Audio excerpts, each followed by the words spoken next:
Hello, my fellow car maulers. How you doing today? Welcome to another episode of Luka's Unbuilds. And today we have got an interesting car that I abandoned many years ago. And you have probably, if you're a long-time viewer of this channel, you have seen this car before in a thumbnail or a little blip here and there on a video when I'm explaining something. But it might have been in primer, but you've seen this car. And I have had a couple people ask about it.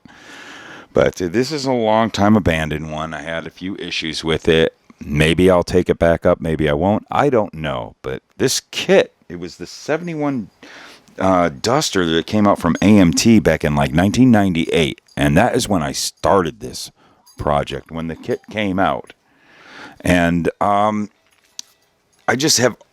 first of all, I just have had, it's one of them visions. I love Duster Super Stockers, and I saw one many years ago that was orange, and I just had this thing. I want to build an orange with a yellow graphic Duster Super Stock car for the longest time, and I actually did another one, but that's for another show.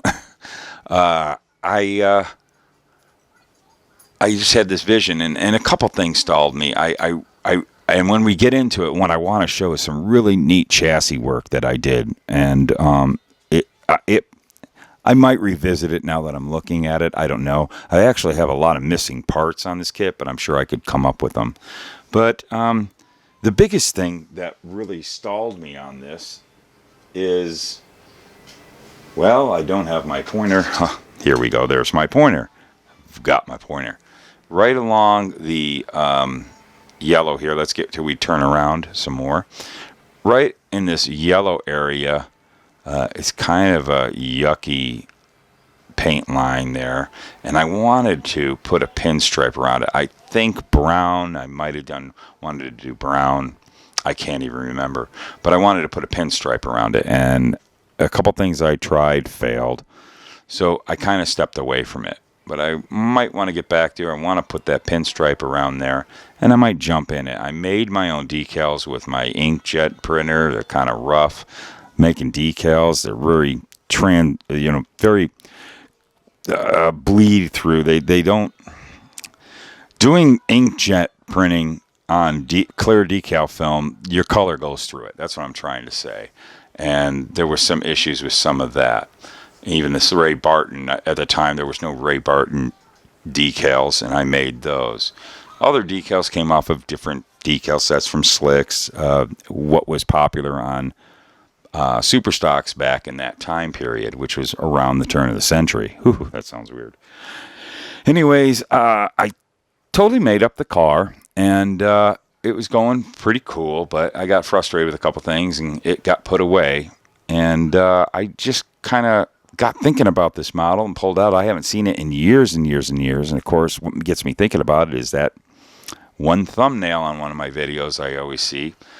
So I wanted to revisit, take a look at the really cool chassis work I did. There's not really much else about this car. And you see there's a little bit of an issue. You see that little air gap right there? We got a little bit of twist. No, it's not launching off the line and lifting that left front up.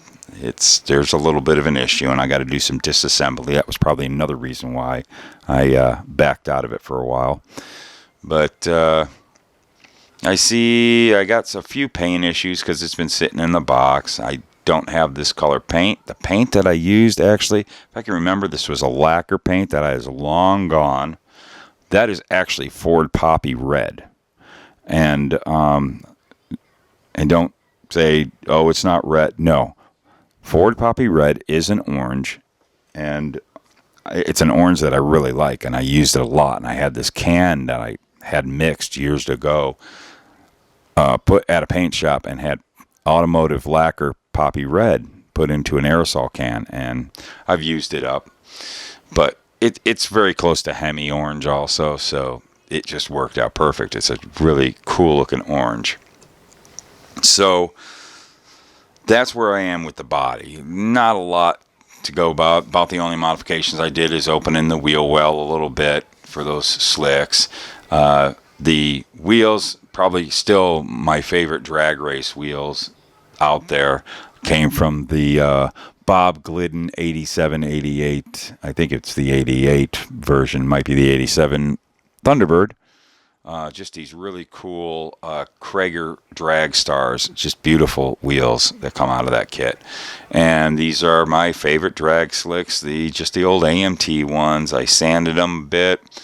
And I put some decal on there and did my decal and clearing treatment on there just to give them a different look. Actually, that's not a decal. This is before decals.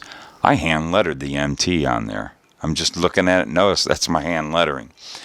But those are the old Goodyear tires that came in all the AMT Pro Street and Pro Stock kits.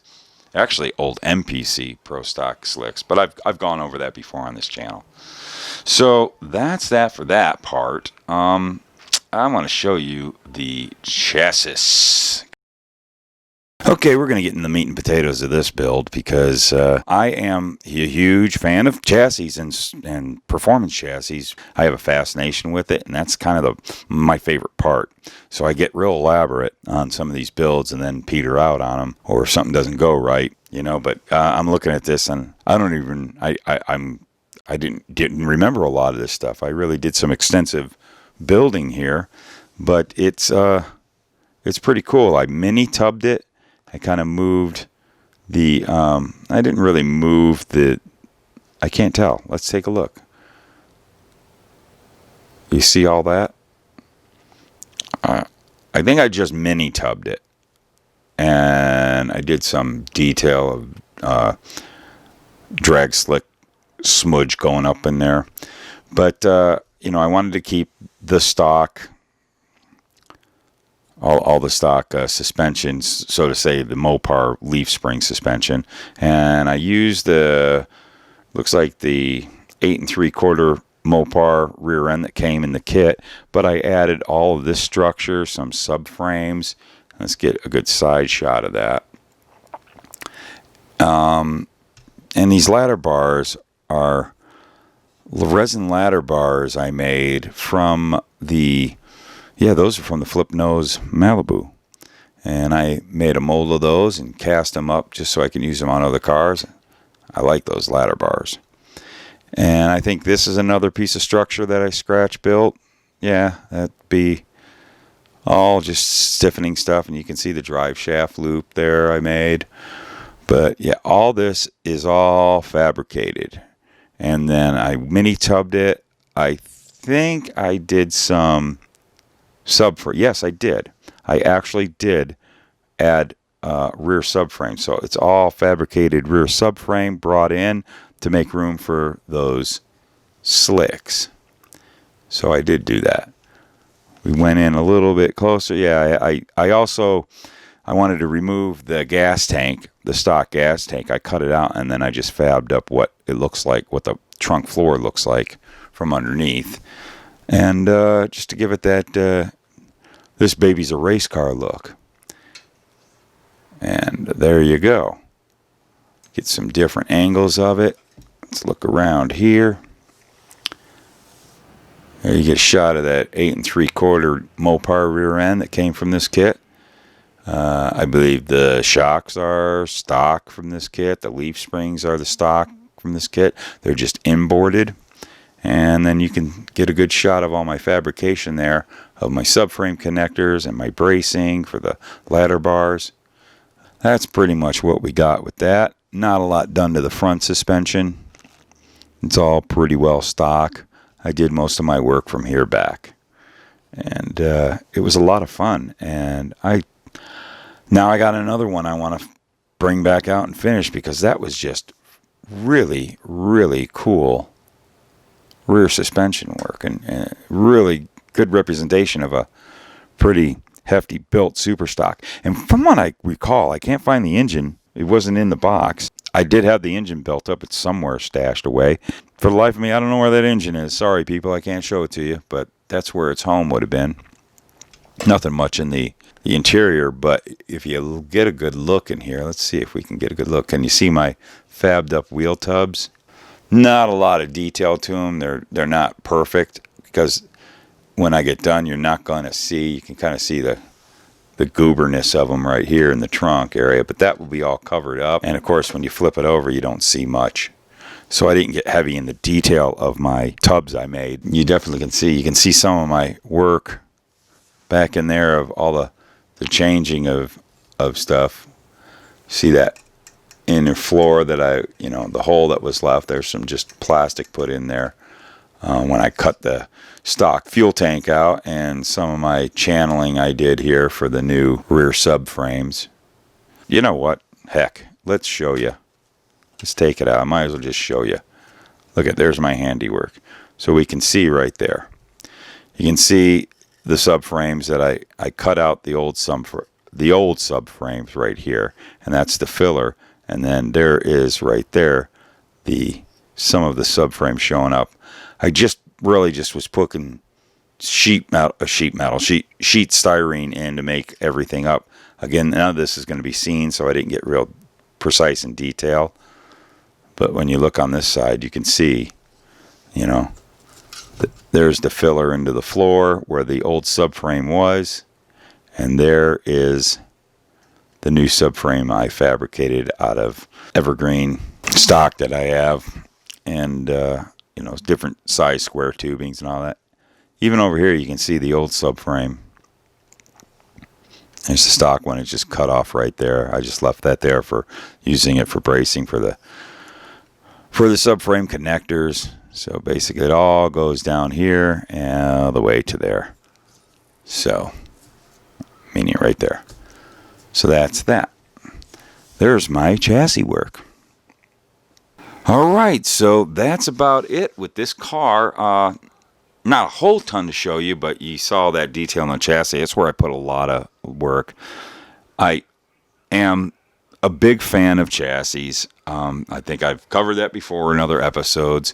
It seems to be something that I put a lot of work into, and I get ideas. I did it as a living years ago. I know a lot about chassis geometry, done a lot of racing in the past, and know a lot about the chassis of a race car, either drag or circle track or whatever. So in my model building, that's probably my favorite part of building a model, is doing all that custom chassis work. It was a lot of fun. I really loved how it looks. Now that I'm looking at it, it's one of my better ones. I never seem to finish these models that have really cool chassis underneath them. I got a couple of them like that.